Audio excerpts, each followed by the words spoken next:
ముఖ్యమంత్రి రేవంత్ రెడ్డి ప్రమాణ స్వీకారం చేసిన తొలినాలలో ఒక మాట నాకు గుర్తొస్తా ఉంది. నేను సెక్రటరియట్లో పోతే లంక బిందెలు ఉంటాయి అనుకున్నా, కానీ ఈడ సెక్రటరియట్లో చూస్తే లంక బిందెలు కనబడతలేవు అని మాట్లాడిండు.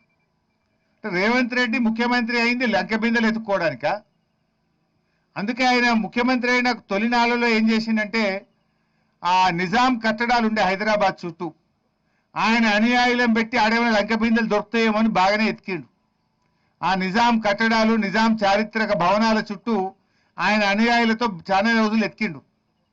మరి ఆయన దొరికినాయో దొరకలేదో నాకు తెలియదు. ఇప్పుడు ఇక మన మీద పడ్డాడు, కాకతీయుల మీద.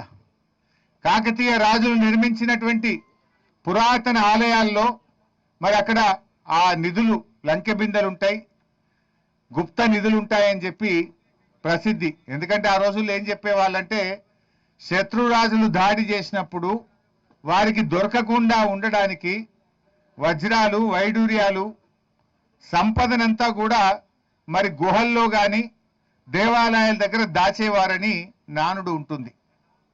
సో అందుకే రేవంత్ రెడ్డి గారు ఉద్దేశపూర్వకంగా, ఎందుకంటే ఆయనే విద్యాశాఖ మంత్రి, ఈ స్కూల్ ఇక్కడ శాంక్షన్ కాలే, ఫస్ట్ స్కూల్ శాంక్షన్ అయిన జాగా వేరే ఉన్నది, ఇదే కాన్స్టిట్యున్సీలో వేరే చోట జీవో వచ్చింది, అక్కడి నుంచి ఇక్కడికి మార్చడము, అర్ధరాత్రి పూట తవ్వకాలు జరపడం అంటే ఇది రేవంత్ రెడ్డి డైరెక్షన్ లో గుప్త నిధుల కోసం జరిగిన తవ్వకము. గుప్త నిధుల వేటలో 800 ఏండ్ల చారిత్రక సంపద శివాలయాన్ని కూల్చివేసిండు ఇవాళ రేవంత్ రెడ్డి గారు.